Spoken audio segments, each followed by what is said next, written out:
नमस्कार। रिपब्लिक भारत के बहुचर्चित एंकर विकास शर्मा जी अब हमारे बीच नहीं रहे। उनका निधन हो चुका है। वो कोरोना का जंग जीत चुके थे। कोरोना का जंग जीतने के बाद उनको फीवर आया और फिर 3 दिन तक बीमार रहने के बाद आखिरी सांस उन्होंने कल रात ली और उन्होंने अपना दम कल रात तोड़ दिया। ये हिंदी मीडिया जगत के लिए बहुत बड़ी क्षति है। खासकर रिपब्लिक भारत में लोग जहाँ 9 बजे बड़े-बड़े चेहरे आते हैं, टाइम्स ऑफ इंडिया पे भी पॉपुलर चेहरे, एबीपी न्यूज़ पे, हर न्यूज़ चैनल पे बड़े-बड़े जहाँ चेहरे आते हैं, वहाँ विकास शर्मा जी ने एक अपना अलग पहचान बनाया। एक अंदाज़ में उनका जो एंकरिंग था, कूट-कूट कर जो उनमें एंकरिंग भरी हुई थी, चाहे वो बात रिपोर्टिंग की हो या एंकरिंग की, हर क्षेत्र में वो बिल्कुल ही उसमें डूब जाते थे। ऐसा लगता था कि वो ये मुद्दा उनका है, चाहे वो मुद्दा पालघर का हो, चाहे वो एसएसआर का हो। उन्होंने इस तरह से ज़िंदा कर दिया उन मुद्दों को, जहाँ सुशांत का मुद्दा ही बिल्कुल फीका पड़ गया था।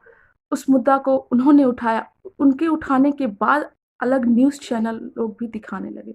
लेकिन एसएसआर का मुद्दा सबसे पहले मुझे लगता है या पूरे भारत को यही लगता है, नेता जो बोलते हैं वो बात मैं बोल रही हूँ, कि सारे भारतवासियों को ऐसा लगता है कि एसएसआर का मुद्दा को किसी ने ऊपर तक उठाया है, आवाज़ ऊपर तक गया है, तो वो रिपब्लिक भारत है, जिसमें विकास शर्मा जी का अहम रोल था।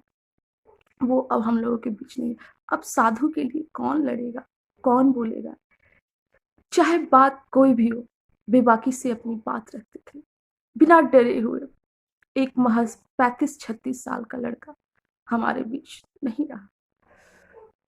दुःख की तो बहुत घड़ी है, उनके परिवार पे क्या बीत रहा होगा, वही समझ सकता है, जिस पे बीता है।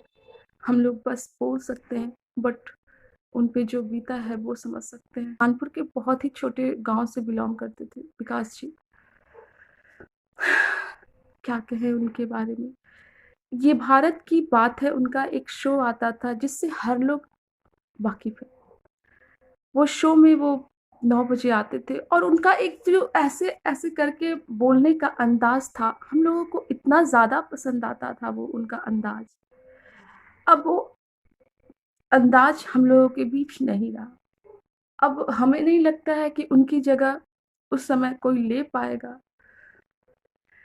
हिंदी मीडिया जगत के सबसे बड़े आज के युवा, अगर आज का जो एक नया रूप, जो पत्रकारिता का नया रूप है, वो विकास जी में देखा जाता था। क्योंकि कहीं न कहीं पुराने न्यूज़ चैनल हो या कुछ भी हो, पुराने लोग हो, उनसे ऊपर उठकर लोग आज के चेहरे को ज़्यादा पसंद करने लगे थे।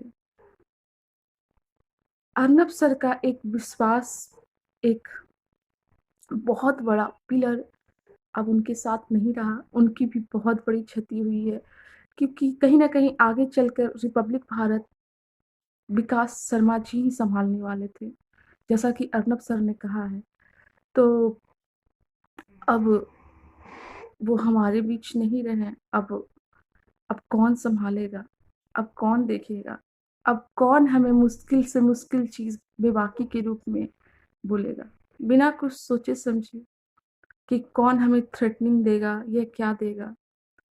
पॉलिटिकल बातें हों या चाहे बात कुछ भी हो, वो हमें बहुत बखूबी दिखाते थे। सुशांत मैटर में 3 महीने तक वो मुंबई रहकर लाइव हमें हर चीज़ दिखाया उन्होंने। आज वो खुद हमें छोड़कर चले गए। कोरोना के न्यू स्ट्रेन के बारे में भी उन्होंने बताया था कि ये कितना खतरनाक है। आज कोरोना ने खुद उन्हें दबोच लिया। आखिर ऐसा क्यों होता है कि अच्छे इंसान ही हमें छोड़कर चले जाते हैं? बुरे इंसान जिनको जाना चाहिए वो नहीं जाते हैं और अच्छे इंसान हमें छोड़कर चले जाते हैं। आज दुःख की घड़ी है।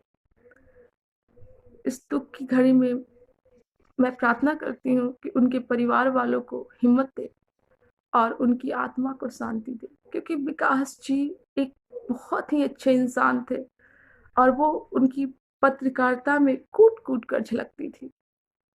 तो आज के लिए बस मैं इतना ही बोलना चाहूँगी। आपको हमारी तरफ से और हमारे परिवार की तरफ से भावपूर्ण श्रद्धांजलि।